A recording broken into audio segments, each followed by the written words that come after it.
사업? 갑자기 무슨 사업을? 엄마, 정수 오빠 친구가 아주 좋은 사업 아이템을 가져왔어요. 놓치면 안 될 기회래요. 네, 어머님, 요즘 온라인 사업이 대세거든요. 초기 투자만 하면 계속 수익이 들어온다고 해요. 그런데 그게 나랑 무슨 상관이야? 어머님, 솔직히 말씀드리면 자금 대출을 받으려고 하는데 담보가 필요해서요. 엄마, 이 건물을 담보로 잡고 대출 받으면 되거든요. 구독과 좋아요, 알람 설정 꾹 눌러주세요. 오늘 이야기의 주인공은 김순자 씨입니다. 올해 73, 남편을 떠나보낸 지 벌써 3년째 되는 해였습니다. 서울 변두리의 자그마한 삼각 건물 한 채를 가지고 계신 순자 씨는 남편과 함께 평생을 두고 일궈낸 그 건물에서 혼자 지내고 계셨습니다. 1층은 작은 상점들의 임대를 주고 2층에서 홀로 사시는 순자 씨의 하루는 참으로 조용했습니다. 아침이면 혼자 차려 먹는 소박한 밥상, 낮에는 건물 관리를 위해 오가는 임차인들과 나누는 짧은 인사말이 전부였습니다. 저녁이면 텔레비전 앞에 혼자 앉아 시간을 보내는 것이 일상이었습니다. 그런 순자 씨에게 유일한 자랑거리이자 평생의 특기가 하나 있었습니다. 바로 장아찌 담그는 솜씨였습니다. 40년 넘게 갈고 닦은 손맛으로 무장아찌, 오이장아찌, 깻잎장아찌까지 그 어떤 시판 제품도 따라올 수 없는 깊은 맛을 내는 것이 순자 씨만의 비법이었습니다.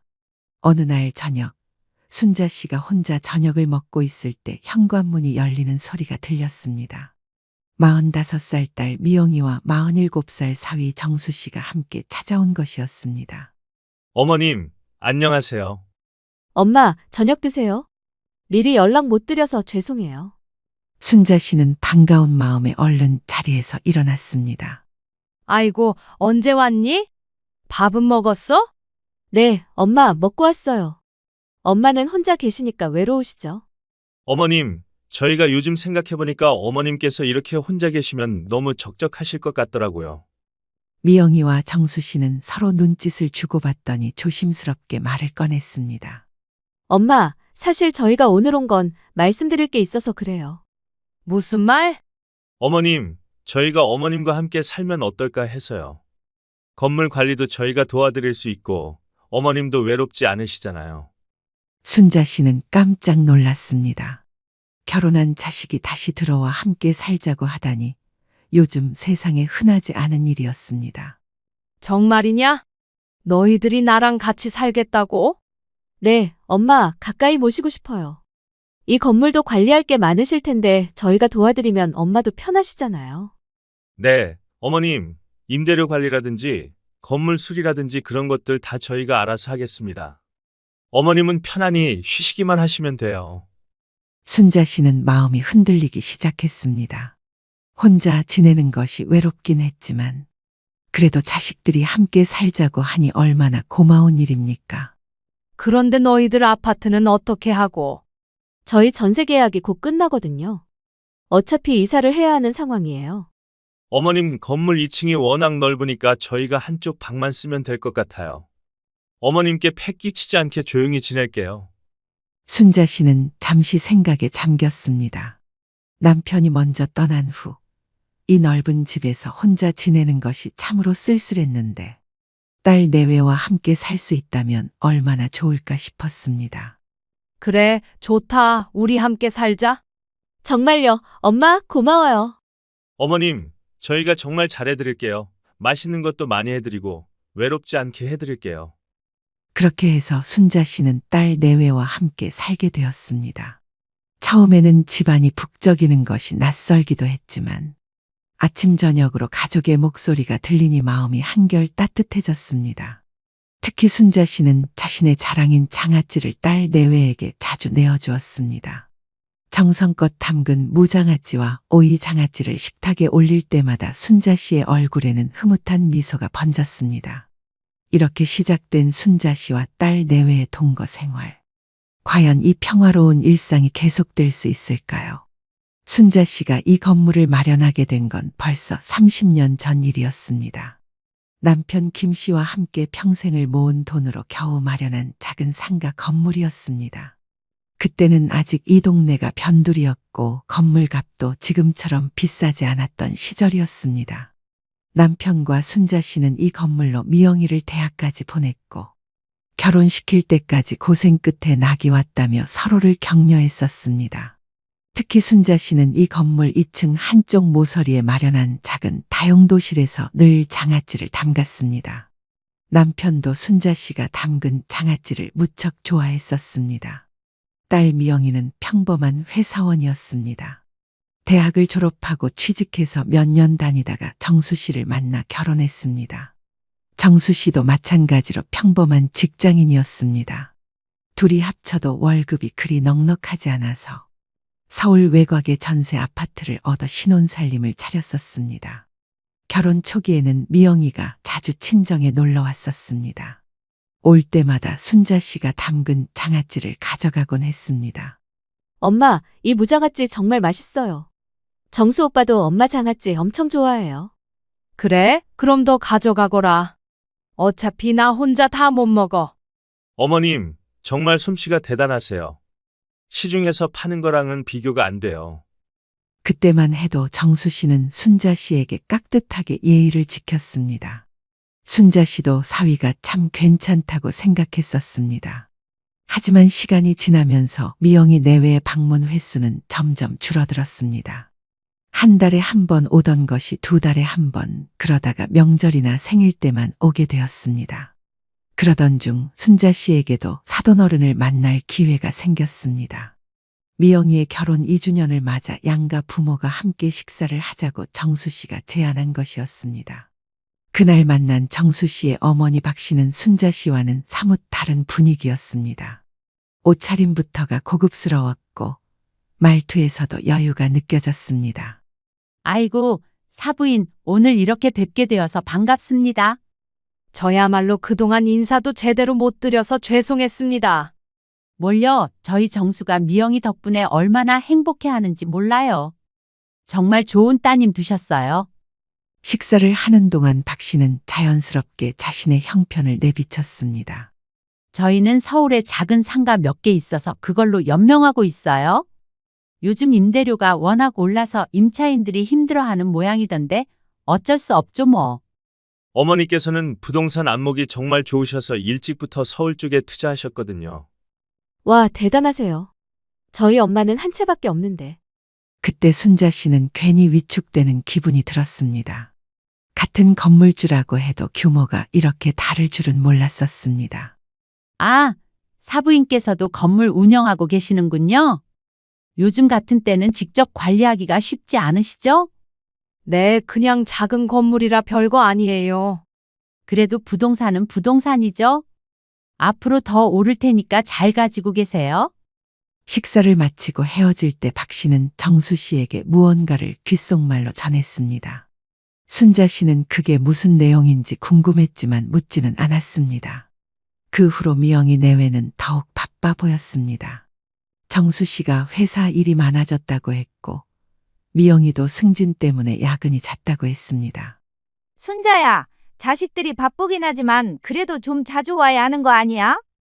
동네 친구 복순이 가끔 찾아와서는 이런 말을 하곤 했습니다. 뭘, 젊은 사람들이 다 바쁜 거지. 나도 젊을 때는 친정에 자주 못 갔었어. 그래도 말이야, 특히 네 장아찌는 정말 예술인데 그런 걸 안 가져가려고 하다니. 복순이 말이 맞았습니다. 예전에는 올 때마다 장아찌를 챙겨가던 미영이가 요즘에는 그런 거 잘 안 먹어요라고 말하며 사양하는 일이 많아졌습니다. 세상이 많이 변했나 봐. 옛날에는 집에서 담근 게 최고였는데. 아니야, 순자야, 네 장아찌 맛은 진짜 최고라고. 언젠가는 사람들이 알아줄 거야. 그렇게 순자 씨는 혼자만의 시간이 길어져 갔습니다. 남편이 돌아간 후 3년 동안 적적함과 외로움이 깊어져만 갔습니다. 그래서 딸 내외가 함께 살자고 했을 때 얼마나 반가웠는지 모릅니다. 하지만 순자 씨는 아직 몰랐습니다. 앞으로 벌어질 일들을 말입니다. 딸 내외와 함께 살기 시작한 지 2달 정도 지났을 때였습니다. 추석이 다가오고 있었습니다. 순자 씨는 오랜만에 가족과 함께 보내는 명절이라 마음이 설렜습니다. 추석 전날 저녁, 순자 씨는 차례상 준비에 대해 이야기를 꺼냈습니다. 미영아, 내일 차례상은 어떻게 할까? 엄마가 미리 준비해 둘 게 있으면 말해라. 아, 엄마, 차례상은 제가 알아서 할게요. 엄마는 편하게 쉬세요. 그래도 아버지 차례는 내가 해야지. 뭘 준비하면 될까? 어머님, 요즘에는 다 주문해서 하는 추세거든요. 번거롭게 직접 만들 필요 없어요. 순자 씨는 조금 의외였습니다. 평생 차례상은 직접 음식을 만들어 차려왔는데 주문을 한다니요. 주문, 그래도 정성이 들어가야 하는 거 아니야? 엄마, 요즘 세상이 많이 바뀌었어요. 시간도 절약되고 맛도 괜찮아요. 그 다음 날 아침, 순자 씨는 일찍 일어나서 남편을 위한 차례상을 준비하기 시작했습니다. 정성스럽게 전을 부치고 나물을 무치고 특히 남편이 좋아했던 무장아찌도 작은 접시에 담았습니다. 그런데 미영이가 일어나서는 순자 씨가 준비한 음식들을 보더니 난색을 표했습니다. 엄마, 이걸 언제 다 만드셨어요? 저희가 주문한 것도 있는데. 주문한 게 뭐가 있는데? 전이랑 나물 종류는 다 주문했어요. 엄마가 굳이 안 만드셔도 됐는데. 순자 씨는 당황했습니다. 자신이 만든 음식과 주문한 음식이 겹친다니요. 어머님이 만드신 건 따로 드시면 되잖아요. 차례상은 저희가 주문한 걸로 하고요. 그럼 내가 만든 장아찌는? 엄마, 솔직히 장아찌는 좀 냄새가 강해서요. 차례상에 올리기에는 좀 그런 것 같아요. 순자 씨는 마음이 섭섭했습니다. 남편이 그렇게 좋아했던 장아찌를 냄새가 강하다고 하다니요. 결국 그날 차례상은 미영이가 주문한 음식들로만 차려졌습니다. 순자 씨가 정성스럽게 준비한 음식들은 모두 냉장고로 들어갔습니다. 차례를 지내는 동안에도 순자 씨는 마음이 편하지 않았습니다. 이게 정말 남편을 위한 정성스러운 차례일까 하는 생각이 들었습니다. 차례를 마치고 나서 정수 씨가 전화를 받더니 미영이에게 말했습니다. 여보, 우리 엄마가 차례 지내러 오라고 하시네. 아, 그러셨구나. 그럼 준비해야겠네. 너희들 사돈 댁에도 가는구나. 네, 어머님, 저희 쪽 차례도 지내야 하니까요. 순자 씨는 당연한 일이라고 생각했습니다. 양가 부모님께 모두 차례를 지내는 것이 맞으니까요. 그런데 정수 씨 내외가 나가기 전에 준비하는 모습을 보니 뭔가 달랐습니다. 오빠, 정장으로 갈아입을까? 어머님이 격식을 중요하게 생각하시잖아. 그래, 나도 넥타이 메고 가야지. 그들은 정성스럽게 옷을 차려입었습니다. 미영이는 평소에 입지 않던 고급스러운 한복까지 꺼내 입었습니다. 아이고, 미영아, 너무 예쁘다. 한복이 그렇게 좋은 거였어? 네, 엄마, 시어머님이 전통을 중요하게 생각하셔서요. 저희 어머니는 예의를 정말 중요하게 생각하거든요. 특히 명절 때는 더 그러시고요. 순자 씨는 고개를 끄덕였습니다. 사돈 어른이 예의를 중시하신다니 좋은 일이었습니다. 그런데 그들이 가져갈 선물을 준비하는 모습을 보니 더욱 놀랐습니다. 오빠, 한우는 포장됐지? 과일 선물 세트도 챙겼고. 응, 그리고 어머니가 좋아하시는 홍삼도 샀어. 와, 이렇게 많이 가져가는구나. 네, 엄마, 어머님이 워낙 좋은 분이시니까 저희도 정성껏 준비해야죠. 선물들의 규모를 보니 꽤 비싼 것들이었습니다. 한우 선물 세트의 과일, 홍삼까지 합치면 적지 않은 금액이었습니다. 순자 씨는 문득 궁금해졌습니다. 그런데 사돈댁 차례상은 어떻게 준비하시는지 궁금하네. 저희 어머니는 항상 유명한 한정식집에 주문하세요.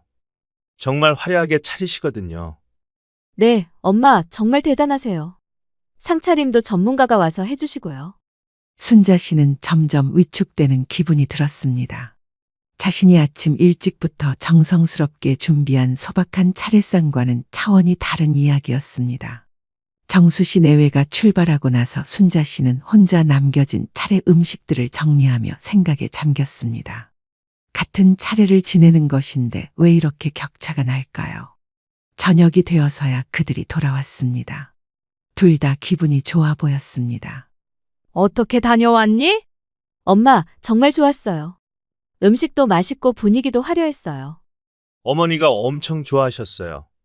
특히 저희가 준비한 선물을 보시고 감동하시더라고요. 그들은 신이 나서 사돈댁에서의 하루를 자세히 설명했습니다. 호텔 수준의 음식, 전문가가 차린 상차림, 화려한 분위기까지 모든 것이 순자 씨네와는 달랐습니다. 순자 씨는 그날 밤 잠자리에 들면서 묘한 기분이 들었습니다. 뭔가 소외감 같은 것이었습니다. 하지만 아직은 젊은 사람들이니 그럴 수 있지라고 생각하려 했습니다. 그런데 이것은 시작에 불과했습니다. 추석이 지나고 한 달 정도 더 지났을 때였습니다. 정수 씨가 순자 씨에게 조심스럽게 말을 꺼냈습니다. 어머님, 말씀드릴 게 있어서 그러는데요. 응, 무슨 말이야? 건물 관리 일이 생각보다 복잡하더라고요. 임대료 관리나 세무 쪽 일들이 좀 까다로워서요. 순자 씨는 지금까지 혼자서도 잘해왔는데 뭐가 복잡하다는 건지 이해가 안 갔습니다. 그런가? 나는 그냥 해왔는데. 네, 근데 요즘에는 법도 많이 바뀌고 해서 전문적으로 해야 할 것 같아요. 제가 회사에서 격리 업무도 해봤으니까 한번 맡아보면 어떨까요? 엄마, 정수 오빠가 그런 일에는 전문가예요. 맡기시는 게 어때요? 순자 씨는 잠시 고민했습니다. 사위가 도와주겠다는데 나쁠 건 없어 보였습니다. 그래, 그럼 네가 한번 해봐라. 네, 어머님, 그럼 통장이랑 인감도 제가 보관하면서 관리하겠습니다. 그렇게 해서 순자 씨의 건물 관리는 정수 씨가 맡게 되었습니다. 처음에는 별다른 문제가 없어 보였습니다. 하지만 2달쯤 지나서부터 이상한 일들이 벌어지기 시작했습니다. 어느 날 1층 상가 중 하나를 운영하는 아주머니가 순자 씨를 찾아왔습니다. 사장님, 임대료가 갑자기 많이 올랐는데 이게 맞나요? 임대료 얼마나 올랐는데요? 10만 원이나 올랐어요. 사위분이 시세가 올라서 어쩔 수 없다고 하시더라고요. 순자 씨는 깜짝 놀랐습니다. 임대료를 올린다는 얘기를 들은 적이 없었습니다. 아, 그런가요? 제가 확인해보고 연락드릴게요. 그날 저녁 순자 씨는 정수 씨에게 물어봤습니다. 정수야, 임대료를 올렸다던데? 아, 네, 어머님, 주변 시세가 많이 올라서 조정했어요. 어머님 건물만 너무 싸게 받고 있었거든요. 그래도 미리 말해주지 그랬어. 죄송해요. 어머님, 급하게 처리해야 해서요. 임차인들도 이해해 주더라고요. 엄마, 정수 오빠가 어머님 재산 불려드리려고 하는 거예요. 고마워해야죠. 순자 씨는 뭔가 찜찜했지만 사위가 자신을 위해서 하는 일이라니 더 이상 말하지 않았습니다. 그런데 며칠 후 또 다른 일이 벌어졌습니다. 정수 씨가 순자 씨 생일을 맞아 케이크를 사왔다고 했습니다. 어머님, 생신 축하드려요. 엄마, 생신 축하해요. 케이크 사왔어요. 순자 씨는 반가웠습니다. 그런데 케이크를 보니 동네 빵집에서 파는 아주 작은 케이크였습니다. 3명이 나눠 먹기에도 부족할 만큼 작았습니다. 고맙다. 그런데 저녁은 어떻게 할까? 엄마, 저희는 약속이 있어서 나가야 해요. 네, 어머님, 회사 사람들이랑 급한 회식이 있어서요. 순자 씨는 당황했습니다. 자신의 생일날에 딸 내외가 다른 약속을 잡다니요. 그러면 나는? 엄마는 케이크 드시고 편하게 쉬세요. 내일 시간 날 때 맛있는 거 해드릴게요. 그들은 서둘러 나가면서 옷차림을 보니 회식 같지 않았습니다. 미영이는 평소보다 화사하게 치장했고 정수 씨도 정장을 말끔하게 차려입었습니다. 그날 밤 순자 씨는 혼자 작은 케이크 조각을 먹으며 씁쓸한 마음이 들었습니다. 며칠 전 정수 씨 어머니 생신 때는 그렇게 정성스럽게 준비했으면서 말입니다. 다음 날 아침 순자 씨는 미영이에게 어제 어디 갔었는지 물어봤습니다. 어제 회식은 어땠니? 아, 네, 그냥 그랬어요. 그런데 정수 씨가 무심코 한 말이 순자 씨의 마음을 더욱 상하게 했습니다. 어제 저희 어머니랑 외식한 거 정말 좋았어요. 저희 어머니 생신이 이번 주거든요. 순자 씨는 충격을 받았습니다. 자신의 생일날에 사돈어른과 미리 생일 축하 외식을 했다는 것이었습니다. 안사돈 생신이 언제야? 이번 주 금요일이에요. 어머님 생신은 꼭 미리 챙겨드려야 해서요. 워낙 좋으신 분이라. 순자 씨는 말문이 막혔습니다. 자신의 생일에는 작은 케이크 하나로 대충 넘어가더니 사돈 어른 생일에는 미리부터 외식까지 하다니요. 그 후로 일주일 동안 순자 씨는 그들이 박 씨 생일을 어떻게 준비하는지 지켜봤습니다. 오빠, 어머님 선물은 뭘로 할까? 이번에는 금목걸이 어때? 저번에 좋아하시더라고. 좋은 생각이야. 포장도 고급스럽게 해달라고 하자. 순자 씨는 한숨이 나왔습니다. 금목걸이라니요. 자신에게는 10,000원도 안 되는 케이크를 주면서 말입니다. 박 씨 생일 당일 그들은 정말 성대하게 준비했습니다. 비싼 한정식집을 예약하고 금목걸이뿐만 아니라 꽃다발과 과일 선물 세트까지 준비했습니다. 어머님, 저희 어머니가 얼마나 기뻐하실까요? 정말 좋으신 분이니까 저희가 더 잘해드려야죠. 그들이 나간 후 순자 씨는 혼자 남아서 생각에 잠겼습니다. 같은 어머니인데 왜 이렇게 차이가 날까요? 저녁 늦게 돌아온 그들은 신이 나서 박 씨와의 즐거웠던 시간을 자랑했습니다. 저희 어머니가 목걸이를 보시고 얼마나 좋아하셨는지 몰라요. 엄마, 정말 감동적이었어요. 눈물까지 글썽이시더라고요. 순자 씨는 더 이상 들을 수가 없었습니다. 그래, 많이 기뻐하셨겠구나. 그렇게 순자 씨의 마음속에는 점점 서운함과 분노가 쌓여갔습니다. 하지만 아직도 순자 씨는 참았습니다. 혹시 자신이 너무 예민하게 생각하는 건 아닐까 하면서 말입니다. 그런데 이것은 진짜 시작도 아니었습니다. 박 씨 생일이 지나고 일주일 후였습니다. 정수 씨가 갑자기 심각한 표정으로 순자 씨에게 말을 꺼냈습니다. 어머님, 말씀드릴 게 있어서 그러는데요. 응, 뭔 일이야? 제가 사업을 하나 시작하려고 하는데 자금이 좀 필요해서요. 순자 씨는 갑작스러운 얘기에 놀랐습니다. 사업? 갑자기 무슨 사업을? 엄마, 정수 오빠 친구가 아주 좋은 사업 아이템을 가져왔어요. 놓치면 안 될 기회래요. 네, 어머님, 요즘 온라인 사업이 대세거든요. 초기 투자만 하면 계속 수익이 들어온다고 해요. 순자 씨는 뭔가 불안한 기분이 들었습니다. 그런데 그게 나랑 무슨 상관이야?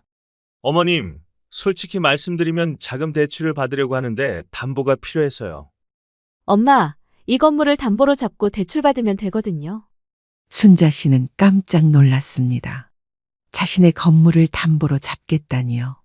뭐, 내 건물을 담보로? 어머님, 걱정하지 마세요. 어차피 이 재산은 나중에 미영이가 물려받을 거잖아요.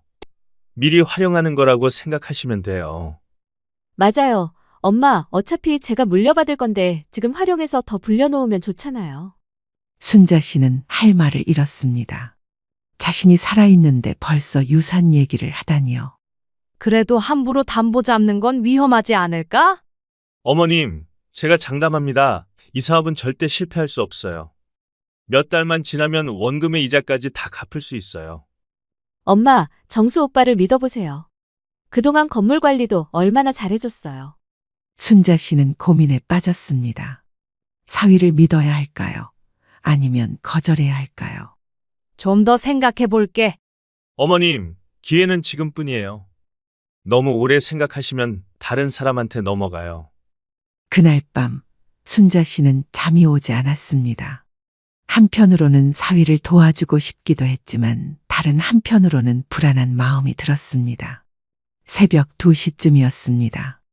순자 씨가 화장실에 가려고 일어났는데 정수 씨가 누군가와 전화하는 소리가 들렸습니다. 목소리가 작아서 무슨 얘기인지 들리지 않았지만 순자 씨는 혹시나 해서 귀를 기울였습니다. 아니야, 걱정하지 마. 장모님은 순하셔서 뭐든지 다 들어주실 분이야. 순자 씨는 자신 얘기인가 싶어 더 주의 깊게 들었습니다. 응? 담보는 확실해. 이 건물 시세가 얼만데. 혹시 사업이 안 되더라도 건물만 있으면 되잖아. 순자 씨의 심장이 쿵쿵 뛰기 시작했습니다. 솔직히 장모님 연세가 연세인데 언제까지 계실지도 모르는 일이고. 미리 정리해두는 게 나중을 위해서도 좋지 않을까? 순자 씨는 귀를 의심했습니다. 자신의 사위가 자신의 죽음을 계산하고 있다니요. 응? 미영이도 나랑 같은 생각이야. 장모님은 워낙 검소하시고 욕심도 없으셔서 뭘 해도 불평 안 하실 거야. 순자 씨는 온몸이 차갑게 식는 것을 느꼈습니다. 장아찌나 담그시면서 조용히 계시는 분이야. 우리가 알아서 잘 모셔드리는 척하면 눈치도 못 채실 거야. 순자 씨는 더 이상 들을 수가 없었습니다. 충격으로 다리에 힘이 빠져 벽에 기대어야 했습니다. 전화를 끊는 소리가 들린 후 잠시 조용해졌습니다. 그런데 이번에는 미영이의 목소리가 들렸습니다. 오빠, 통화 끝났어? 응, 친구가 빨리 결정하라고 재촉하네. 엄마가 동의해 주실까? 동의 안 해주시면 어떻게 하지? 글쎄, 그땐 좀 강하게 밀어붙여야 할 것 같은데. 어차피 우리가 건물 관리하고 있으니까 어떻게든 방법이 있을 거야. 순자 씨는 더욱 충격을 받았습니다. 딸마저 이런 생각을 하고 있다니요. 그런데 정말 괜찮을까? 장모님이 나중에 알게 되면 어떻게 하지? 뭘 알겠어. 엄마는 그런 거 모르시는 분이야. 우리가 잘해드리기만 하면 의심 안 하실 거야. 그래도 혹시나 해서 말인데. 엄마는 평생 순진하게 사신 분이야. 사람을 의심할 줄도 모르시고 우리가 조금만 잘해드리는 척하면 끝이야. 순자 씨는 눈물이 핑 돌았습니다. 자신이 키운 딸이 자신을 이렇게 생각하고 있다니요. 그럼 내일 다시 한번 얘기해 볼까? 응, 이번엔 좀 더 적극적으로 밀어붙여보자. 어차피 나중에는 다 우리 거니까. 순자 씨는 더 이상 들을 수 없어 조용히 자기 방으로 돌아왔습니다. 침대에 앉아서 방금 들은 대화를 되새겨 봤습니다. 장모님 연세가 연세인데 언제까지 계실지 모른다. 장아찌나 담그면서 조용히 계시는 분. 순진해서 의심할 줄 모른다. 어차피 나중에는 다 우리 것. 모든 말이 가슴에 비수처럼 박혔습니다.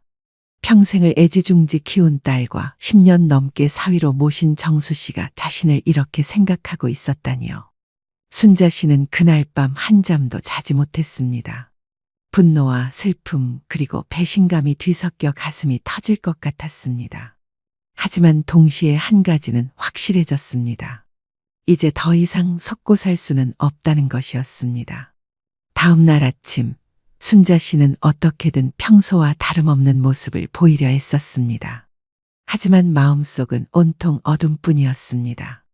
아침 식사를 준비하면서도 어젯밤 들었던 그 끔찍한 대화들이 계속 머릿속에서 맴돌았습니다. 엄마, 아침 드세요. 응, 그래. 어머님, 어제 말씀드린 그 일 좀 더 생각해 보셨어요? 순자 씨는 가슴이 철렁했습니다. 벌써 담보 대출 얘기를 또 꺼내는 것입니다. 아직 결정 못했어. 어머님, 정말 좋은 기회거든요. 놓치면 안 될 것 같은데. 엄마, 정수 오빠를 믿어보세요.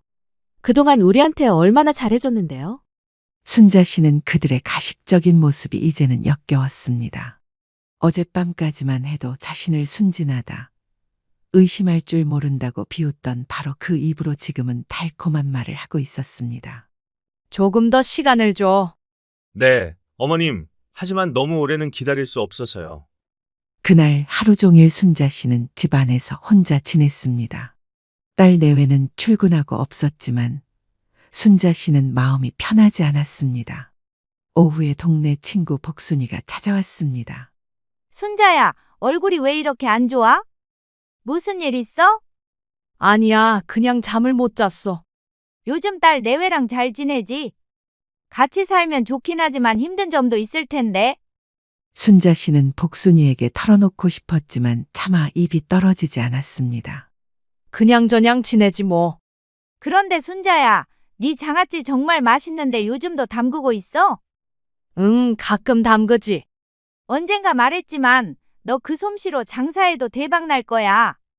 정말 장인 수준이라니까. 순자 씨는 복순이의 말을 듣고 문득 생각이 났습니다. 예전에도 복순이가 자주 했던 말이었습니다. 장사라니 이 나이에 무슨. 나이가 뭐가 중요해? 요즘 할머니들도 다들 뭔가 하면서 살잖아. 너처럼 손재주 좋은 사람이 그냥 집에만 있기엔 아까워. 복순이가 간 후 순자 씨는 혼자 앉아서 깊은 생각에 잠겼습니다.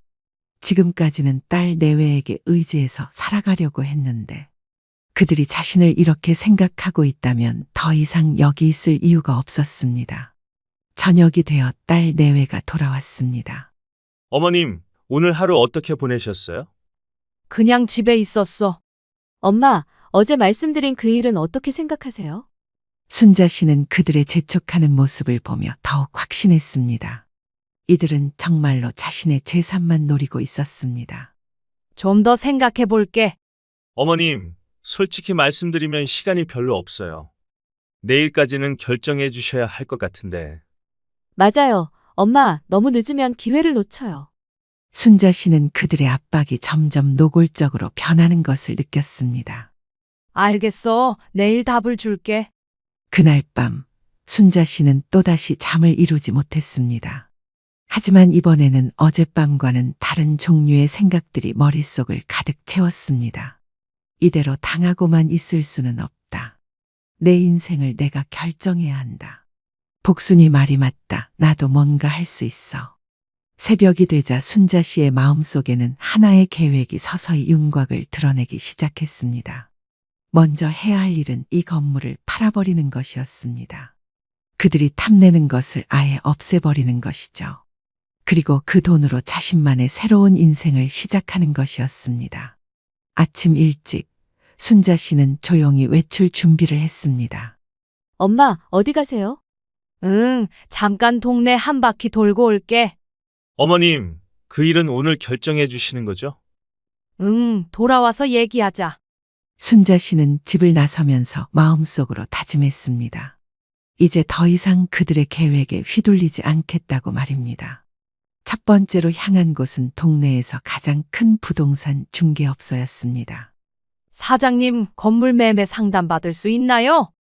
네, 어르신 어서 앉으세요. 어떤 건물을 매매하려고 하시는지요? 제가 가지고 있는 상가 건물을 팔려고 합니다. 아, 그러시군요. 위치가 어디신지요? 순자 씨는 자세한 건물 정보를 설명했습니다. 부동산 중개인은 관심을 보였습니다. 좋은 위치네요. 요즘 그 동네 시세가 많이 올랐거든요. 그런데 한 가지 조건이 있습니다. 어떤 조건이신지요? 가족들에게는 절대 알리지 마세요. 조용히 처리하고 싶습니다. 부동산 중개인은 잠시 순자 씨를 유심히 바라보더니 고개를 끄덕였습니다. 네, 이해합니다. 조용히 진행하겠습니다. 그리고 되도록 빨리 팔고 싶어요. 매물 상태가 좋으니까 2주에서 3주면 좋은 매수자를 찾을 수 있을 것 같습니다. 순자 씨는 처음으로 마음이 후련해지는 것을 느꼈습니다. 집으로 돌아가는 길에 순자 씨는 작은 아파트 단지들을 눈여겨봤습니다. 건물을 팔고 나면 그 돈으로 자신만의 작은 공간을 마련할 계획이었습니다. 그리고 복순이가 말했던 장아찌 사업도 진지하게 생각해 보기로 했습니다. 집에 돌아와서 딸 내외가 기다리고 있었습니다. 어머님, 어디 다녀오셨어요?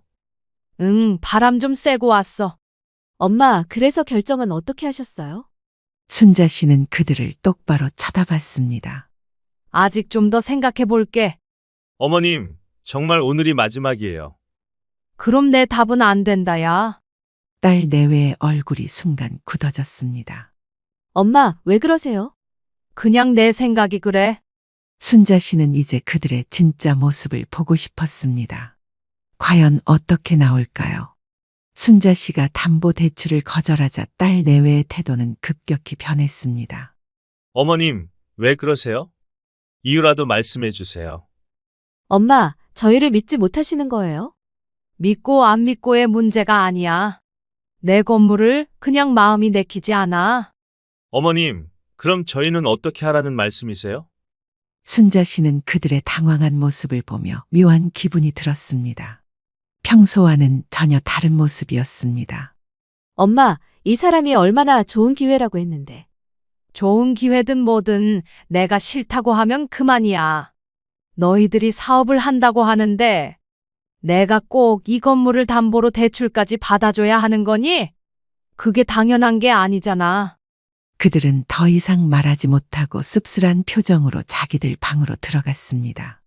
그날 밤 순자 씨는 또다시 그들의 대화를 들을 수 있었습니다. 이상해. 평소 어머님 같지 않아? 정말 그래? 엄마가 원래는 우리 말 잘 들으시는 분인데. 혹시 누가 뭘 말한 건 아닐까?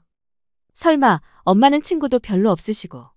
순자 씨는 이제 그들의 본성을 완전히 알게 되었습니다. 이틀 후 부동산 중개업소에서 연락이 왔습니다. 어르신, 매수자가 나타났습니다. 조건도 괜찮고요. 언제 계약 가능하세요? 최대한 빨리 하고 싶어요. 그럼 내일 오전에 어떠세요? 좋습니다.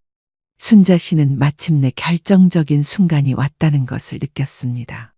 다음 날 아침, 순자 씨는 평소보다 일찍 일어나 정성스럽게 외출 준비를 했습니다. 엄마, 오늘도 나가세요? 응, 볼 일이 있어서. 어머님, 혹시 저희 일 때문에 기분이 상하신 건 아니죠? 아니야, 그냥 개인적인 일이야. 부동산 사무소에서 계약을 마친 순자 씨는 인생에서 가장 후련한 기분을 느꼈습니다. 어르신, 잔금은 한 달 후에 받으시면 됩니다. 감사합니다. 그동안 아무에게도 말하지 마세요. 네, 걱정 마세요. 집으로 돌아가는 길에 순자 씨는 작은 아파트 한 채도 계약했습니다. 깔끔하고 조용한 곳이었습니다. 그리고 복순이에게 전화를 걸었습니다. 복순아, 나야. 순자야, 무슨 일이야? 만날 수 있어? 중요한 얘기가 있어. 그래, 어디서 만날까? 잠시 후 동네 카페에서 만난 복순이는 순자 씨의 계획을 듣고 깜짝 놀랐습니다. 정말 건물을 팔았다고? 응, 그리고 장아찌 사업도 해보려고. 어머, 정말 잘했어. 나는 언제부터 네가 그런 결정을 내릴 거라고 생각했거든. 복순아, 네가 도와줄 수 있을까? 당연하지. 내가 동네 아줌마들한테 입소문 내줄게. 너 장아찌 맛 한번 본 사람들은 다 기억하고 있어. 한 달이 지났습니다. 순자 씨는 조용히 이사 준비를 마쳤습니다. 그리고 마침내 그날이 왔습니다. 저녁 식사 시간, 온 가족이 모인 자리에서 순자 씨는 입을 열었습니다. 미영아, 정수야, 너희에게 할 말이 있다. 네, 엄마, 무슨 말씀이세요? 내가 이 건물을 팔았다. 순간 식탁이 조용해졌습니다.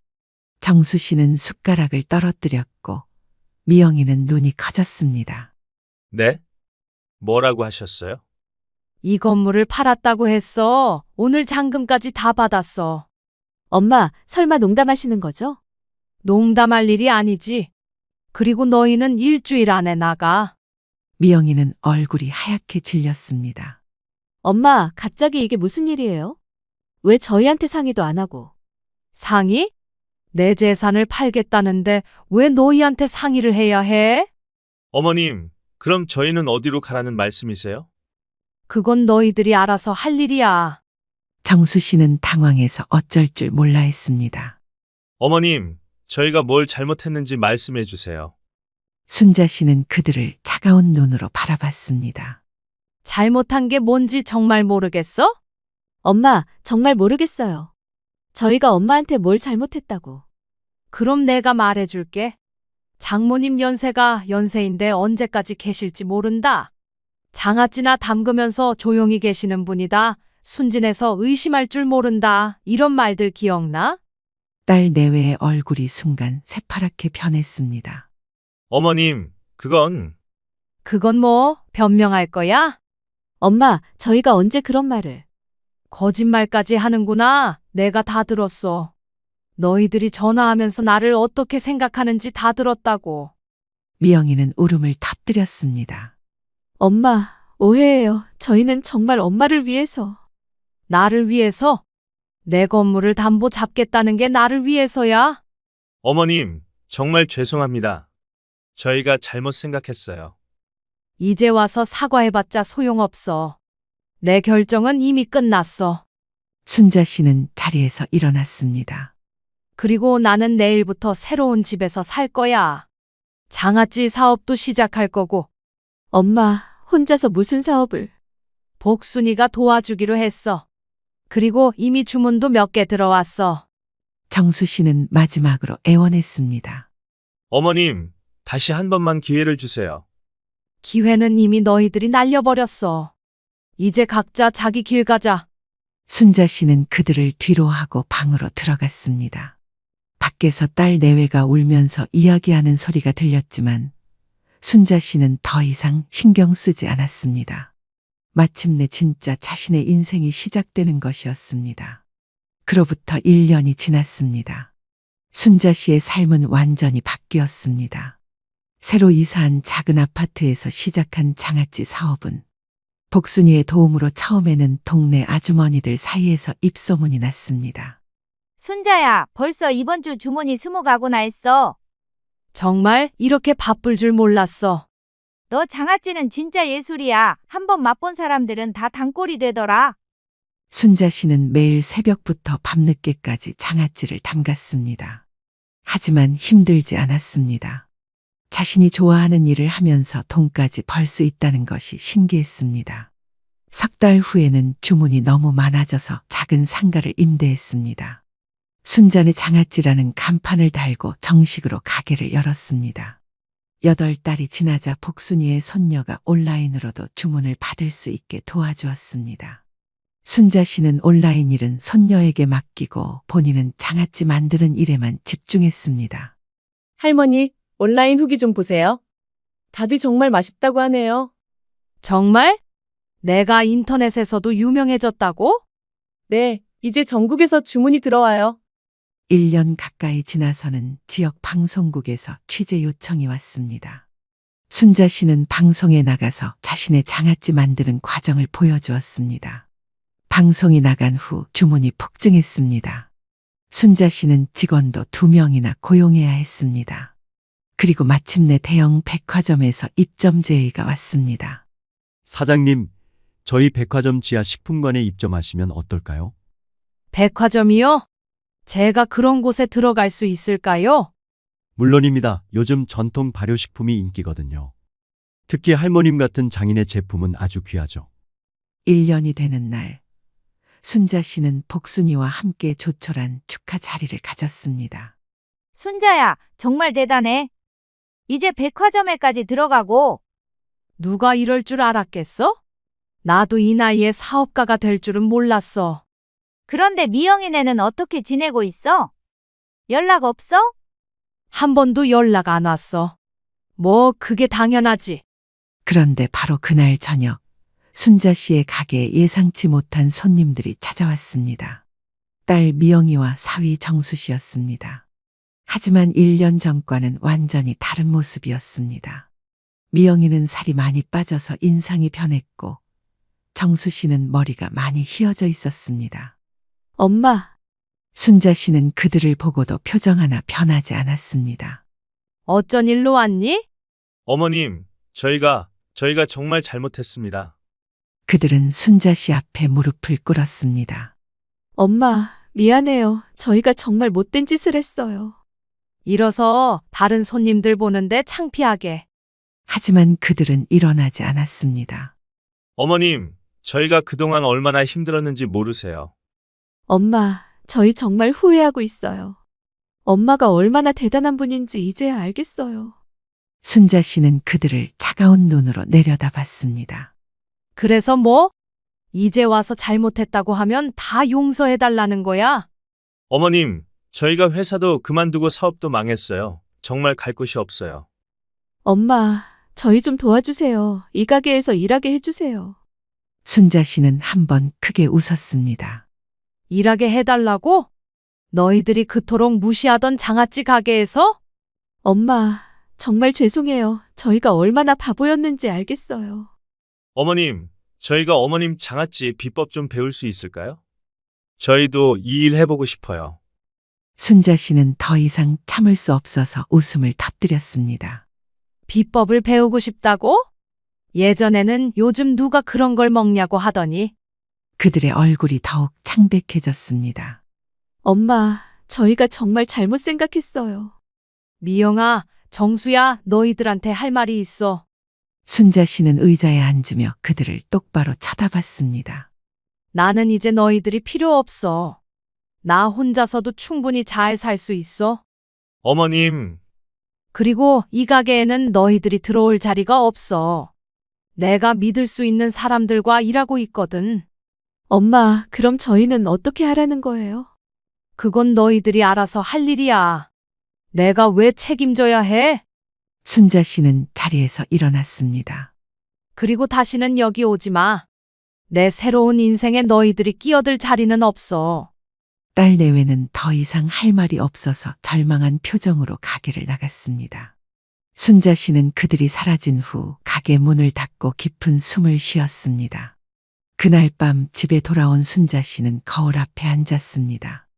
거울 속의 자신은 1년 전과는 완전히 달랐습니다.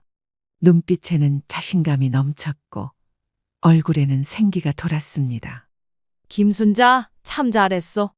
순자 씨는 자신에게 말했습니다. 이제 순자 씨의 하루는 보람으로 가득했습니다. 아침이면 가게에 나가서 손님들을 맞이하고 정성껏 장아찌를 담가서 전국 각지로 보냅니다. 저녁이면 믿을 만한 직원들과 함께 내일 계획을 세우고 새로운 메뉴도 개발해 봅니다. 무엇보다 순자 씨는 자신의 힘으로 당당하게 살아가고 있다는 것이 가장 행복했습니다. 사람은 나이에 상관없이 새로운 시작을 할 수 있다는 것. 그리고 진정한 행복은 다른 사람에게 의지하는 것이 아니라 자신의 힘으로 만들어가는 것이라는 것을 순자 씨는 73세 깨달았습니다. 그리고 무엇보다 평생 갈고 닦은 자신만의 재능을 포기하지 않고 끝까지 믿어준 자신이 가장 자랑스러웠습니다. 어머님, 괜찮으세요? 얼굴이 좀 붉으신데요? 응, 그냥 알러지 반응인 것 같아? 약 먹으면 괜찮아. 사실 밀크털이 요즘 좀 빠지긴 해요. 환절기라 그런가 저도 가끔 코가 간질간질하더라고요. 너는 강아지 털에 코가 안 부으니까 괜찮겠지? 근데 어머님, 혹시 조금 예민하신 거 아닐까요? 저희 엄마도 반려견 키우시는데 이 정도까진 아니시거든요. 안녕하세요. 올해로 63살 최정숙입니다. 시청자분들 중에 저처럼 손주 보랴, 강아지 보랴 정신없는 분들 계신가요? 오늘 이야기 끝까지 들어주시고 시청자 여러분들의 의견을 아래 댓글에 부탁드립니다. 저는 그날 아침 거실 소파에서 몸을 일으켰습니다. 허리가 뻐근했습니다. 밤새 4-5번은 깼던 것 같았습니다. 요즘 들어 허리 통증이 더 잦아졌는데 소파는 생각보다 훨씬 더 불편했습니다. 제 집이 아니라 그런가 자리 자체가 불편했습니다. 굳은 몸을 겨우 일으킨 저는 기지개를 펴고 살며시 커튼을 젖혔습니다. 큰 창 너머로 따스한 햇살이 비쳐들었고 조심스레 담요를 개며 부엌으로 향했습니다. 커피포트에 물을 올려놓고 있는데 안방 문이 살짝 열렸습니다. 며느리가 머리를 질끈 묶으며 나왔습니다. 어머님, 거실 불편하셨죠? 죄송해요. 방이 하나밖에 없어서. 저는 쓴웃음을 지었습니다. 아니야, 하루 이틀인데 뭐. 내가 불편한 거에 익숙하지? 그럼 다행이에요. 저희도 처음에는 침대를 하나 더 놓을까 했는데 밀크가 스트레스 받을까봐 아시죠? 걔가 좀 예민해서. 그 말에 저는 컵을 내려놓았습니다. 밀크는 며느리가 그렇게 애지중지하는 강아지 이름이었습니다. 그 순간 안방 안쪽에서 또 하나의 문이 열렸습니다. 그 안은 강아지 밀크만을 위한 공간이었습니다. 저는 그 방을 보고 말문이 막혔습니다. 따로 온열 매트가 깔린 강아지 침대, 가죽으로 된 프레임, 옆엔 미니 공기청정기까지. 무려 90만 원이 넘는 강아지 전용 침대라고 들은 기억이 났습니다. 저 방은 밀크 방이니? 네, 밀크 전용이에요. 애가 따뜻한데 아니면 잠을 못 자요. 침대도 맞춤 제작한 거고요. 그 순간 저는 마음이 꺾이는 소리를 들었습니다. 빈정상했다고 하면 정확하겠네요. 어젯밤 허리 붙일 곳이 없어 소파에 누웠던 자신이 한없이 초라하게 느껴졌습니다. 그래, 많이 예민한가 보네. 아, 어머님, 커피는 아메리카노 드세요? 저는 라떼 마시는데. 저는 손사래를 쳤습니다. 빈속에 커피를 마신다면 안 그래도 쓰린 속이 뒤집어질 것 같았습니다. 그냥 따뜻한 물이나 줘. 말은 그렇게 했지만 가슴은 점점 차가워졌습니다. 아들 집에서 하루 묵고 가는 것도 이렇게 눈치가 보일 줄은 몰랐습니다. 조금 뒤 아들이 부스스한 얼굴로 나왔습니다. 엄마, 어제 많이 불편하셨지? 괜찮아. 나이가 들면 다 이렇지? 아니, 그게 아니라 침대가 없어서. 내가 방 하나 더 마련해 놓을 걸 그랬다. 여보, 밀크가 원래 낯선 사람 옆에서 잠 못 자잖아. 그 말에 아들 박진우는 정숙을 쓱 보며 눈치를 봤습니다. 그래도 엄마니까. 그니까 거실에라도 온열 매트라도 깔아드릴 걸 그랬나. 저는 머리를 저었습니다. 됐어. 내일부터는 내 집에 가면 되는 거지. 그날 오후 저는 손수 수건과 물티슈로 싱크대를 닦으며 무의식 중에 중얼거렸습니다. 강아지한텐 침대, 나는 소파. 그게 지금 내 위치구나. 저는 애써 속을 달랬습니다. 아무 일도 아닌 것처럼 행동하려 했습니다. 하지만 몸보다 더 불편한 건 마음이었습니다. 감정을 눌러 담은 채 식탁에 앉았을 때 밀크가 다가왔습니다. 그리고 제 무릎 아래에서 킁킁대더니 갑자기 컥컥 짖기 시작했습니다. 밀크야, 쉿. 엄마한테 그러면 안 되지. 하지만 며느리의 말투는 전혀 꾸짖는 것이 아니었습니다. 애교를 부리는 것에 가까웠습니다. 저는 식탁에서 일어났습니다. 그날도 손주를 봐주며 어찌어찌 시간이 흘렀고 또 한 번 불편한 잠자리를 가져야 했습니다. 뜬 눈으로 밤을 지새다시피 하니 피곤함이 몰려왔습니다. 그리고는 아침 일찍 살금살금 부엌을 정리했습니다. 부스럭거리는 소리에 혹시나 며느리가 깰까봐 최대한 소리를 죽였습니다. 쌓여있던 그릇을 정리하고 나니 손이 물에 불었습니다. 찬장 위에는 밀크 전용 식기가 따로 있었습니다. 도자기 그릇에 고급 사료, 옆에는 이름이 새겨진 수제 간식 봉투. 정숙은 그걸 보는 순간 또 한 번 마음이 뻣뻣해졌습니다. 내 숟가락 놓을 자리는 없으면서 저 강아지 새끼 밥그릇은 따로 챙기네. 방으로 돌아가 짐을 쌌습니다. 아직 하루 더 있다 가기로 했지만 굳이 더 있을 이유가 느껴지지 않았습니다. 조용히 집을 나서려던 찰나 아들이 잠결에 거실로 나왔습니다. 엄마, 벌써 나가. 오늘 점심 먹고 가신다며. 아니야. 일이 좀 생각나서 일찍 내려가려고. 그래도 아침은 드시고 가시지. 저는 아들의 말이 미안하게 들렸습니다. 그가 괜히 눈치를 보며 말하는 걸 보니 어젯밤 며느리와 무슨 얘기가 오갔던 건 분명했습니다. 진우야, 나 그냥 갈게. 너희도 쉬어야지. 아들은 망설이다가 말했습니다. 엄마, 세림이 그게 일부러 그런 거 아니야. 저는 묵묵히 가방 끈을 여몄습니다. 엄마, 고생할까봐 그런 거야. 밀크랑 같이 자는 방에 엄마 주면 엄마가 알레르기 심하시잖아. 그게 걱정돼서. 그 말에 정숙은 가방에서 손을 뗐습니다.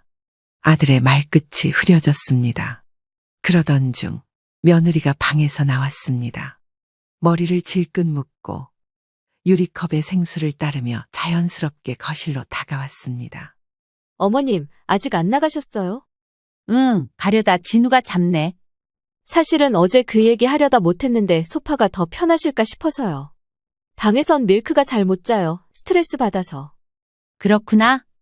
또 저희 침실이랑 붙어 있어서 오히려 소리 신경 쓰실 수도 있고요.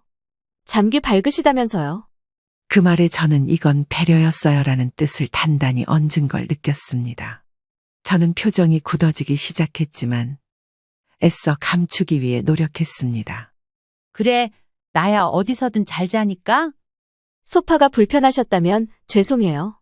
전 그게 더 편하실 거라 생각했어요. 저는 그제야 확실히 느꼈습니다. 자기 불편함을 모르지 않았다는 걸. 알고도 이 정도면 괜찮겠지 판단한 건 결국 나를 그렇게 가볍게 여겼기 때문이구나. 천천히 가방을 다시 들었습니다. 진우야, 다음에 엄마 내려가면 잠깐 얼굴이나 보여줘. 엄마, 진짜 괜찮아? 그래, 누구 집에 묵으면서 이만큼 배려받는 것도 어디야. 저는 말끝을 조용히 덧붙였습니다. 그런데 사람마다 배려라고 느끼는 기준이 좀 다른가 봐. 저는 집을 나서면서 마지막으로 밀크를 보았습니다. 쿠션 위에서 고개를 빼꼼 내밀고 있는 강아지를 보고 있자니 절로 한숨이 나오더군요. 그리고 집으로 내려온 후 사흘간 이 상아리만큼 말이 줄었습니다. 같이 사는 남편도 제 변화를 금세 눈치챘습니다. 여보, 어디 안 좋아? 왜 이렇게 조용해? 그냥 피곤해서 그래요? 이틀 연달아 잠을 설쳤더니 좀 머리가 띵하네요. 하지만 저는 알고 있었습니다. 몸이 아픈 게 아니라 마음이 아프다는 것이란 걸.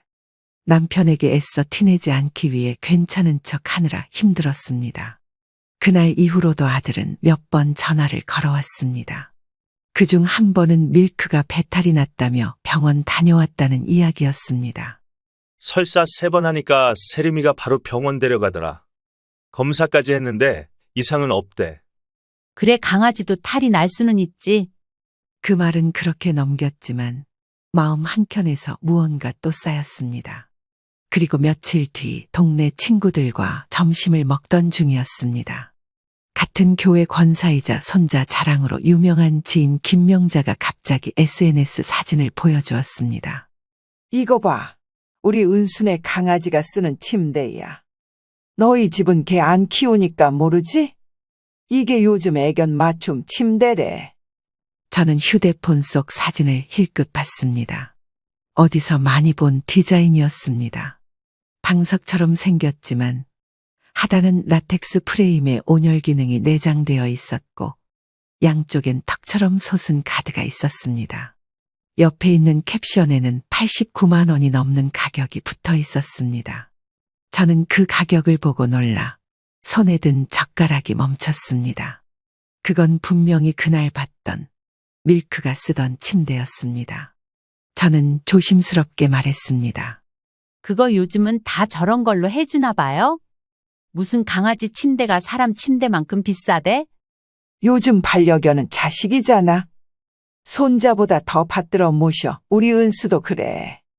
저 침대 결혼기념일 선물로 샀다더라. 진짜 비싸네요. 비슷한 거 본 적 있는데 이렇게 비쌀 줄은 몰랐네요. 어디 저것만 그런 줄 알아? 요즘 강아지 간식도 동네 마트에서 파는 그런 거 안 먹인다잖아. 장인이 만든 걸 먹어야 된다고 그러나. 고급 수제 간식 아니면 안 먹인대. 간식값만 한 달에 30만 원 들 때도 있다던데. 그 말에 저는 묘한 웃음을 지을 수밖에 없었습니다. 정말 사람도 아니고 개가 결혼기념일 선물이 되어버린 세상이었죠. 한두 푼 하는 것도 아니고 제법 큰 돈이 들어간다는 사실에 기가 막히기도 했지만 제가 그만한 값어치도 없는가 하는 자격지심마저 생겨나기 시작했습니다. 그때 저는 손가방 속에서 휴대폰을 꺼냈습니다. 그리고 며느리의 SNS 계정을 열었습니다. 얼마 전 팔로우한 친구를 통해 공유된 게시물 하나가 떠올랐습니다. 사진 속에는 침대에 누운 밀크와 옆에서 침대 커버를 펴주는 며느리의 손이 찍혀 있었습니다. 저는 그 사진을 한참 바라봤습니다. 하트가 수십 개씩 달린 댓글. 진짜 사람보다 더 대우받는구나 란 말이 줄줄이 달려 있었습니다. 저는 숨을 한 번 고르고 아들에게 전화를 걸었습니다. 진우야, 엄마야. 엄마, 웬일이야? 무슨 일 있어? 아니, 밀크 침대 말인데? 응? 갑자기 왜? 그거 혹시 얼마나 주고 산 거야? 아들은 머뭇거리는 듯하다가 말했습니다. 90 정도 줬지. 맞춤으로 한 거라 비싸. 맞춤? 응, 세림이 네이버에서 알아보다가 후기 좋다고 해서. 원래 개들 허리 안 좋으면 평생 간다나 뭐라나. 그 말에 저는 짧게 웃었습니다. 그래, 허리는 중요하지. 그 한마디에 소파에서 허리 부여잡고 뒤척이던 그날 밤이 스쳐 지나갔습니다. 저는 통화를 끝낸 뒤 조용히 앉아 물을 마셨습니다. 손이 떨려 컵이 몇 번 흔들렸습니다. 그리고는 자리를 파한 뒤 집으로 돌아가 남편에게 말했습니다. 여보, 우리 이제는 침대 하나 바꿔야겠어요. 허리 너무 아파서 못 자겠어요. 그래, 당신이 침대 바꿔야겠다 하는 건 처음 듣네. 사람도 한 번쯤은 맞춤 대우 받아봐야지. 남편은 그 말이 무슨 뜻인지 묻지 않았습니다. 다만 제 눈빛을 보고 뭔가 이상하다고는 느꼈을 겁니다. 다음 날 아침 저는 작은 찻잔에 따뜻한 유자차를 따라 놓고 한참을 말없이 앉아 있었습니다. 창밖은 해가 기울었고 아들이 퇴근길에 들른다고 1시간은 훌쩍 지나고 있었습니다. 거실 탁자엔 아직도 지난번 서울에서 가져온 소포가 풀리지 않은 채 놓여 있었습니다. 손주 태어났다고 준비했던 아기옷, 조카가 준 유아용 담요, 그리고 직접 담근 찹쌀조청. 저는 그것들을 바라보며 씁쓸한 미소를 지었습니다. 그때 도어락 소리가 났습니다. 아들이 문을 열고 들어왔습니다. 엄마, 많이 기다리셨죠? 차 막혀서 늦었어요. 괜찮다. 어차피 저녁은 혼자 먹으려고 했어. 그냥 전화만 하시지. 저는 대답 대신 유자차를 건넸습니다. 아들은 찻잔을 들고 난처한 표정을 지었습니다. 엄마, 지난번 그 침대 일 말이야. 세림이가 미안해하더라. 그래? 응, 말은 잘못해도 마음은 그게 아니래. 엄마도 알잖아. 세림이 말투가 좀 무뚝뚝해서 그렇지. 저는 유자차를 홀짝 마셨습니다. 달지도 시지도 않은 그 맛처럼 아들의 말은 별 느낌 없이 스쳐 지나갔습니다. 너도 힘들겠다. 사이에서 눈치 보느라. 아니야, 나도 잘했어야 했는데 밀크 때문에 엄마 불편하신 것도 생각 못했고. 저는 아들의 말에 고개를 끄덕였습니다. 그 강아지 이름이 밀크지? 응, 세림이 처음 혼자 자취할 때 데려온 애야? 벌써 6년째지. 그럼 사람 나이로 치면 40 넘었겠네. 엄마, 요즘은 다 가족처럼 키우잖아. 그 순간 저는 묻고 싶었던 걸 물었습니다. 진우야, 너희에겐 가족이 누구야? 엄마, 그게 무슨 말이야? 네 아내, 네 아들 그리고 밀크, 그게 너희 가족이냐고? 응, 그렇지. 왜? 그럼 나는? 아들은 대답하지 못했습니다. 순간 저는 스스로 부질없는 질문을 했다고 생각했습니다. 잠시 후 며느리에게서 영상통화가 걸려왔습니다.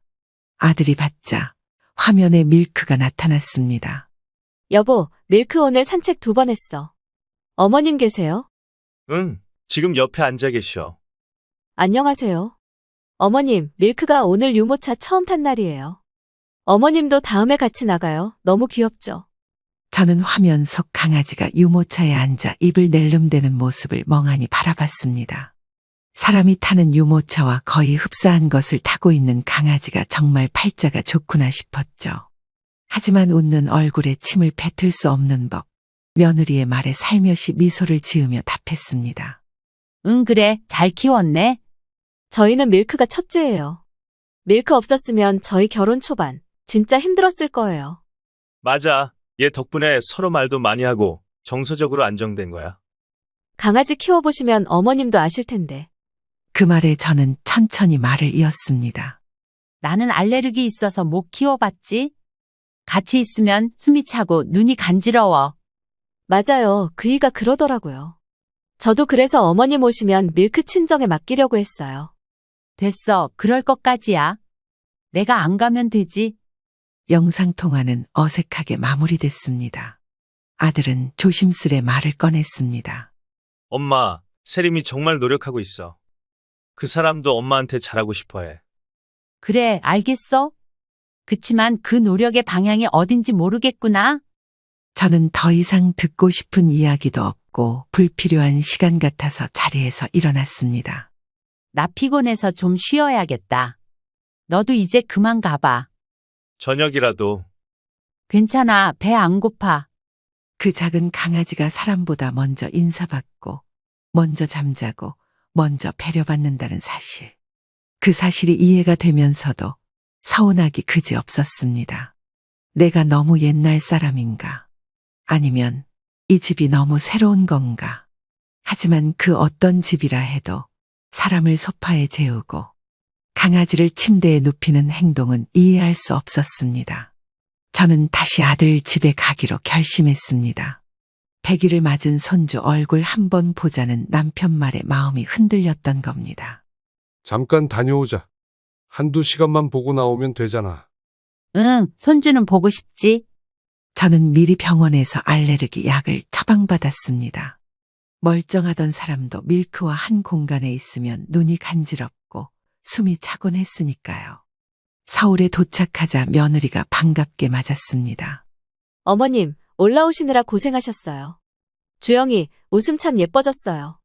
보여드릴게요. 손주는 정말 예뻤습니다. 맑은 얼굴에 작은 손, 동그란 배까지 모든 게 사랑스러웠습니다. 저는 손주를 품에 안고 한참을 웃었습니다. 하지만 따뜻한 순간도 잠시 밀크가 코끝에 닿자마자 재채기가 터졌습니다. 애취. 아이고, 또 시작이네. 어머님, 혹시 감기세요? 아니야, 그냥 알러지. 괜찮아? 며느리는 말을 흐리며 밀크를 안고 방으로 들어갔습니다. 그러나 소파에는 여전히 밀크의 털이 남아 있었고 제 코 속은 간지러워 미칠 지경이었습니다. 겨우 휴지로 코를 막고 한쪽 눈을 감은 채 앉았습니다. 엄마, 좀 쉬세요. 안방은 밀크랑 주영이 있으니까 거실에서라도 눈 좀 붙여요. 저는 고개를 끄덕이며 묵묵히 담요를 폈습니다. 하지만 밤이 되자 문제는 본격화됐습니다.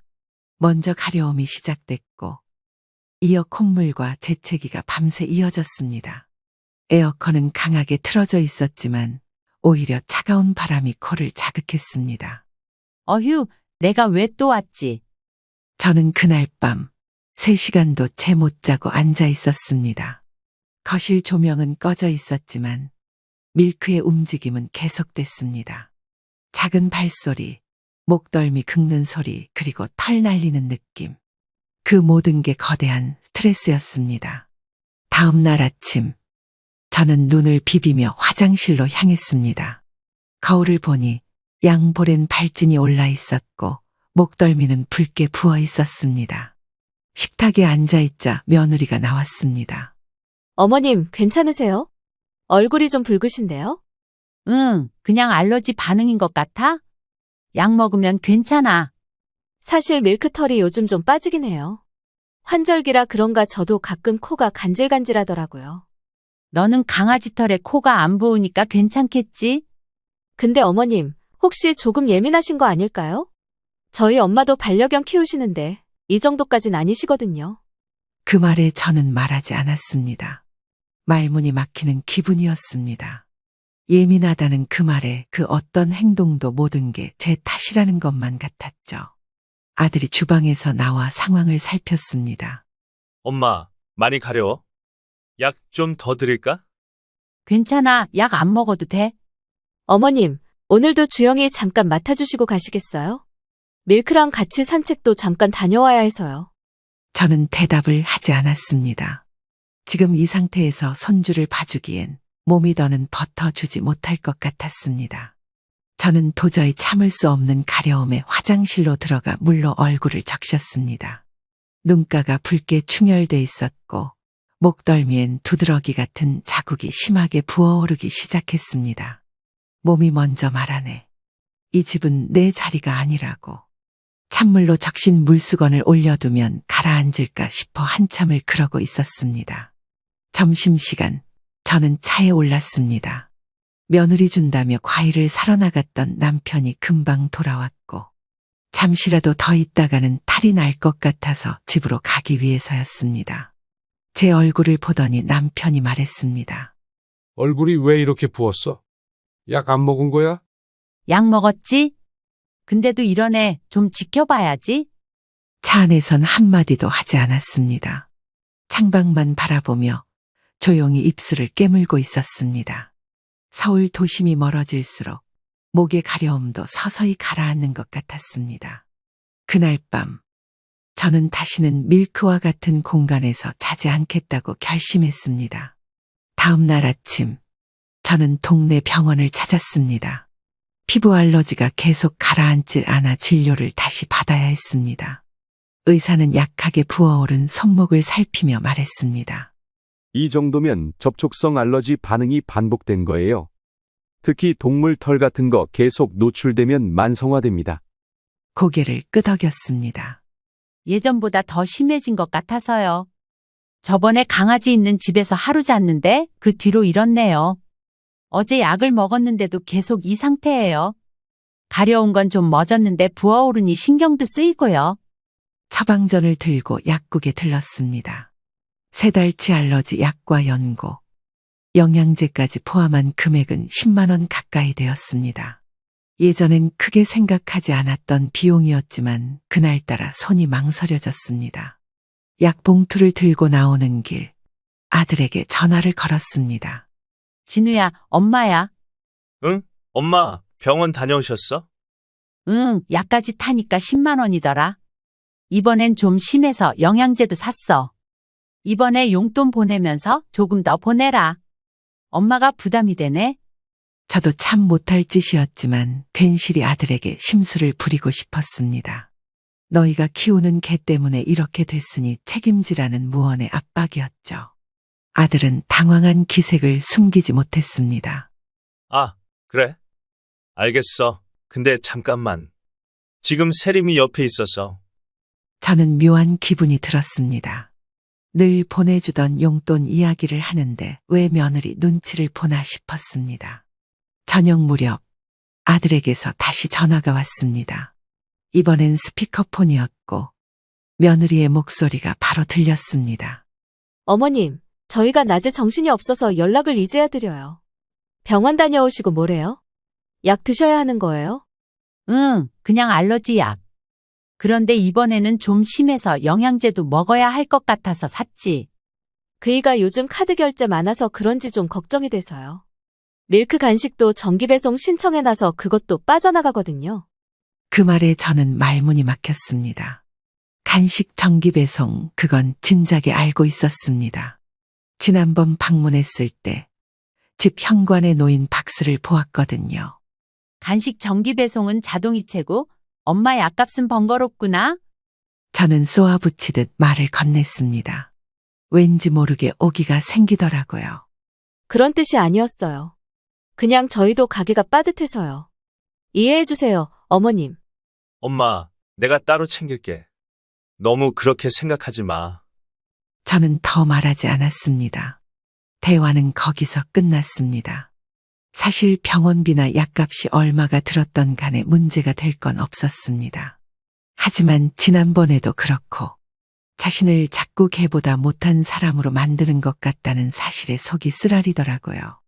강아지가 몸이 안 좋을 땐 바로 병원에 데려가고 간식은 날짜 맞춰 배송되고 심지어 강아지가 쓰는 침대 하나도 고가의 맞춤 제작 상품이었으니까요. 아픈 허리를 부여잡으며 소파에서 잠을 자던 제가 초라해질 지경이었습니다. 그날 밤 아들은 카카오페이로 8만 원을 송금했습니다. 그리고 메시지를 보냈습니다. 엄마, 약 잘 드시고. 밀크 이번에 알러지 검사도 하러 가야 해서 병원 갔다 왔어. 요즘 강아지도 사람처럼 면역력이 중요하대. 저는 그 메시지를 보고 조용히 폰을 내려놓았습니다. 그리고는 이제 완전히 깨달았죠. 진짜 나는 개보다 못한 취급을 받았던 거구나를요. 얼마 뒤 저는 또다시 아들 집을 찾게 됐습니다. 이번엔 손주 주영이의 예방접종이 있는 날이었습니다. 며느리가 백신 접종 후 열이 날 수도 있어 하루쯤 집을 봐줄 사람이 필요하다며 저에게 전화를 걸어온 것이었습니다. 어머님, 이번만 도와주세요. 저희도 이번에 내시경 검사하느라 조금 피곤하기도 하고요.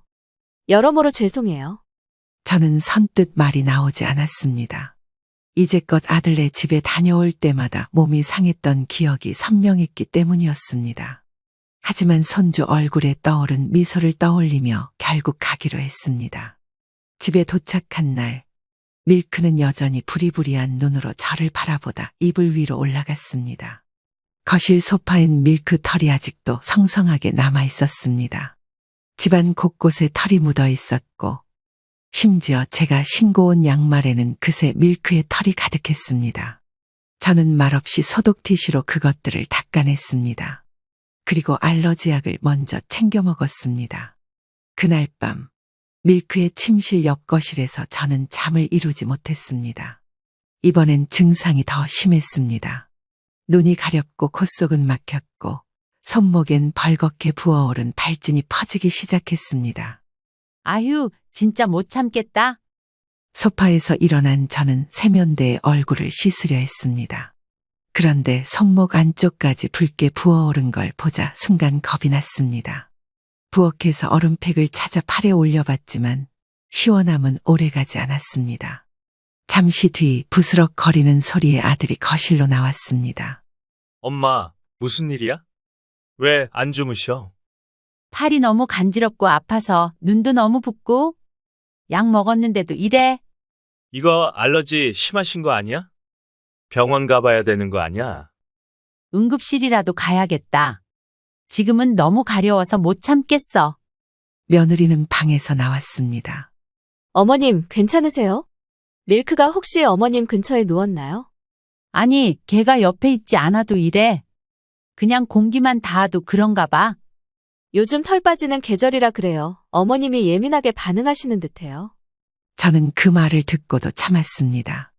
며느리의 말보다 참지 못할 가려움과 부어오르는 피부가 더 신경 쓰였거든요. 참아보려고 했지만 팔 안쪽을 긁다 흠집이 생긴 걸 보고 더는 버틸 수 없었습니다. 진우야, 가까운 응급실이라도 데려가줘. 못 참겠다. 아들은 차키를 들고 나섰고 저는 붉게 부은 팔을 수건으로 감쌌습니다. 지갑이나 가방을 챙길 정신도 없이 아들의 차에 올라탔습니다. 차 안에서도 재채기가 멈추지 않았습니다. 응급실에 도착해 진료를 받는 동안 저는 말이 없었습니다. 수액이 팔에 들어오고 항히스타민 주사를 맞자 그제야 붓기가 조금 가라앉았습니다. 담당 간호사가 아들에게 말했습니다. 이 정도면 반복 노출로 인한 중등도 알러지예요. 최소 1에서 2일은 안정적으로 쉬셔야 해요. 조금 더 진행됐으면 큰일 났을지도 모릅니다. 일찍 오셔서 다행이에요. 조금 가라앉긴 할 건데 그래도 조심하셔야 합니다. 저는 차가운 병원 침대에 누운 채 창밖만 바라봤습니다. 그 시간 아들은 수납 창구로 갔습니다. 그때 저는 듣고 말았습니다. 아들이 전화통화하며 말하는 소리였습니다. 12만 원 나왔는데 내 카드로 결제할게. 밀크 병원비보다 싸네. 그래도 어쩌겠어. 우리 집에서 계시다가 이런 건데 내가 병원비 내야지. 그래도 동물 병원보다는 싸니까 괜찮은 거야. 그 말에 정숙은 침대에서 몸을 일으켰습니다. 그 순간 연락을 듣고 달려온 남편이 제게 다가왔습니다. 괜찮아? 응, 수액 맞고 좀 가라앉았어. 앞에서 설명 듣고 왔어. 언제까지 이러고 살아야 하냐? 이따가 집에 가는 길에 짐 챙기러 가자. 고생 많았어. 병원비는? 진우가 냈나 봐. 정신이 없어서 지갑도 다 두고 왔네. 진짜 가고 싶어도 가지 말아야 하나 보다. 당신이 너무 짠하다. 저는 아무 말도 하지 않았습니다. 그리고는 굳은 다짐을 했습니다. 다시는 그 집에 발 들이지 않겠다고. 사람 대접을 못 받는 집에 더 머물 이유는 없었습니다. 이제 애 봐줄 일 있으면 너희들끼리 해결하던가 다른 사람한테 부탁 좀 해봐라. 엄마가 매번 이러면서까지 애를 봐줄 순 없어. 알러지가 너무 심해서 안 되겠다. 오늘도 죽을 뻔했어. 약 드시면 괜찮아요. 엄마가 너무 예민하신 것 같은데 아니면 면역력이 좀 약해지셨나? 지금 그 이야기가 아니잖니. 약 먹어도 이 정도인데 앞으로 계속 이 고생을 하라는 소리냐? 그게 아니라요, 엄마. 됐다. 너랑 무슨 말을 하니? 저는 그날 응급실 사건 이후로 아들에게 연락을 하지 않았습니다. 며칠 뒤 며느리가 연락이 오긴 했지만 괜찮냐고 사과를 하기는커녕 밀크도 스트레스 받았다는 말만 하다 전화를 끊었습니다. 남편은 한동안 말을 아꼈습니다. 하지만 그도 결국 입을 열었습니다. 정말 다시는 그 집 갈 일 없었으면 좋겠다. 자식이라는 것들이 말이야. 저는 고개를 끄덕였습니다. 그리고 정말 그 뒤로는 그 누구와도 그 일에 대해 말하지 않았습니다. 그러던 어느 토요일 아침 현관 초인종이 울렸습니다. 인터폰 화면에는 아들 부부가 서 있었습니다. 저는 망설이다 문을 열었습니다. 어쩐 일이야? 엄마, 잠깐 얘기 좀 해요. 중요한 얘기라. 안녕하세요, 어머님. 저희 너무 갑작스럽죠? 죄송해요. 부부는 거실에 앉았고 저는 물 한 잔만 내왔습니다. 본론은 오래 걸리지 않았습니다. 엄마, 주영이 어린이집 입소까지 2달 정도 남았거든. 그 사이 잠깐만 맡아주실 수 있을까 해서. 저는 그 말이 끝나기도 전에 손을 들었습니다. 그 집에서 아기 봐달라는 거니? 네, 집에 있는 장난감이며 침대며 다 있어서 아무래도 어머님이 오시는 게. 미안한데 난 못 간다. 엄마, 우리가 일부러 찾은 거 알잖아. 엄마 아니면 다른 분도 없고. 그 다른 분이 없을 정도로 절박했으면 지난번에 그렇게 날 대하진 않았겠지. 그건 정말 죄송했어요. 밀크랑 어머님 체질이 안 맞는 건 저희도 이해했고요. 그래서 이번엔 밀크는 친정에 맡기려 했어요. 밀크 친정? 처갓댁에 맡기겠대. 아기 보는 동안만. 저는 잠시 침묵했습니다. 하지만 마음은 이미 단단히 굳은 상태였습니다. 그 강아지는 친정으로 보내면서 나는 응급실로 보냈던 사람들인데 이제 와서 도와달라고? 약을 먹어도 응급실에 갈 정도로 알러지가 심한 사람한테 다시 그곳에 와서 애를 봐달라? 아직도 심각한 걸 모르겠니? 그땐 저희도 몰랐잖아요. 그렇게 심하게 반응하실 줄. 몰랐다고? 소파에 누워 숨을 헐떡이는 날 보면서도? 저는 목소리를 조금 높였습니다. 내가 너무 오래 참고 살았던 거지. 이젠 안 한다. 엄마, 그래도 주영이잖아. 엄마, 손주야. 맞아, 손주지. 근데 내가 그 아이를 보기 위해 또 내 집에서 눈물 나게 재채기를 해야 해?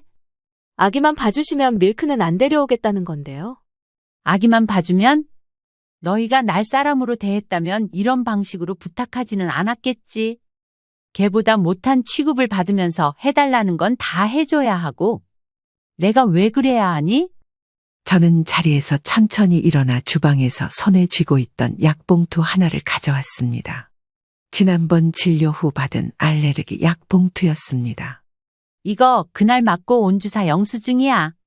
그날 밤 너희가 밀크 안고 있을 때 난 이거 들고 응급실에 있었다. 지금도 하루에 3번 꼬박 약을 먹어야 해. 주기적으로 병원에 다니면서 검사도 받아야 하고 안 먹던 영양제까지 먹으면서 버티고 있다. 이런데도 나한테 그런 부탁을 하고 싶니? 내가 그런 걸 다 감당해야 해? 너희들이 제정신이야, 지금? 엄마, 정말 미안했어. 그땐 정신이 없었어. 그래도 병원비는 내줬잖아. 이제 와서? 그래, 그럼 앞으로 정신 차리고 살아. 그깟 병원비 아까우면 도로 붙여주마. 어머님, 그 집에 선 사람이 먼저가 아니야. 그걸 내가 똑똑히 봤어.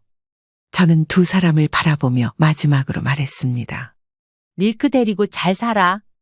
그리고 아이는 너희가 알아서 봐. 나는 이제 그 집에 갈 일 없다. 걔만도 못한 취급받으면서 할머니 노릇하는 거 싫어, 가. 그 말을 끝으로 저는 방으로 들어와 문을 닫았습니다. 그리고는 아들 부부가 나갔는지 현관문이 닫히는 소리가 들렸죠. 그 뒤로 몇 개월이라는 시간이 흘렀습니다. 휴대폰에 저장된 아들 이름을 2~3번쯤 눌렀다가 결국 닫았습니다. 연락은 끊긴 상태였지만 마음속에서는 아직 정리가 끝나지 않았던 겁니다. 그 사이 남편은 작은 집으로 이사할 준비를 하나씩 하기 시작했습니다. 주말에 당신이랑 짐 정리하고 이삿짐 센터만 계약하면 끝날 것 같은데. 우리가 이사갈 집 손 뗄 게 없을 정도로 깨끗하더라고. 입주 청소만 불렀어. 고생했네. 이것저것 신경 쓰느라. 지방 소도시에 있는 20평 남짓한 빌라. 두 사람만 살기엔 충분한 공간이었습니다. 언젠가 아들을 결혼시키고 나면 굳이 넓은 집에 살 필요 없으니 조용한 동네로 이사가자는 말을 했었습니다. 틈틈이 집을 알아봤고 남편이 오며 가며 간단한 수리를 했습니다. 지금 사는 곳과도 그리 멀지 않은 곳이었어요. 그리고 이사를 앞둔 어느 날이었습니다. 저는 간단히 먹을 반찬을 만들던 중 휴대폰에 익숙한 번호가 떴습니다. 잠시 망설이다 받았습니다. 여보세요? 엄마, 나야, 진우야. 한참 만에 듣는 아들의 목소리였지만 제 마음은 예전 같지 않았습니다. 무슨 일이냐? 아니, 그냥 갑자기 생각나서. 그때 엄마가 작은 집으로 옮기면 도와주시겠다고 하셨잖아. 저는 도마 위에 손을 올린 채 칼질을 멈췄습니다. 언제? 결혼 전에 집 문제 이야기하던 날. 저는 조용히 숨을 들이켰습니다. 기억나지 않을 리 없었습니다. 그러나 그건 마음이 남아있던 시절 가족이라 믿고 했던 말이었습니다. 그래서?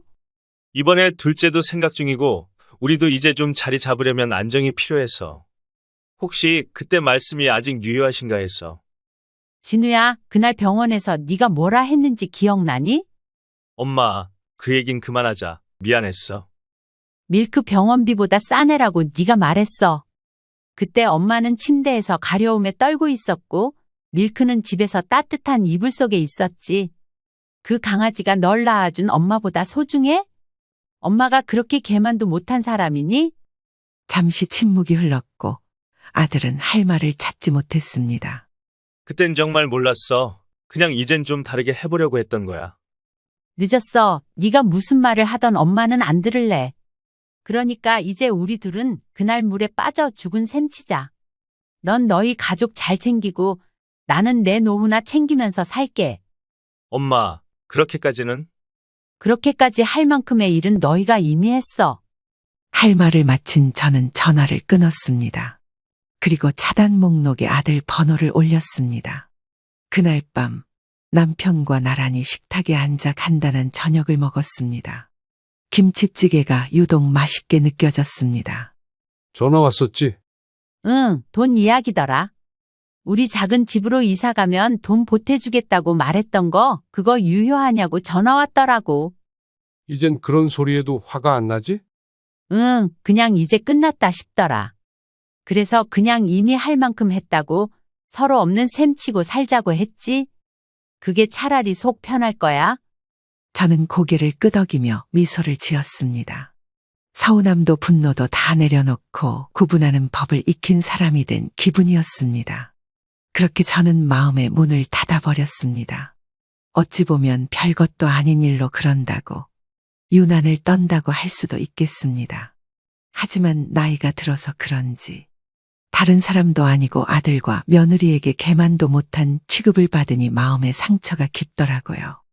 2번 다시는 그런 일을 겪지 않고 싶었습니다. 그럴 거고요.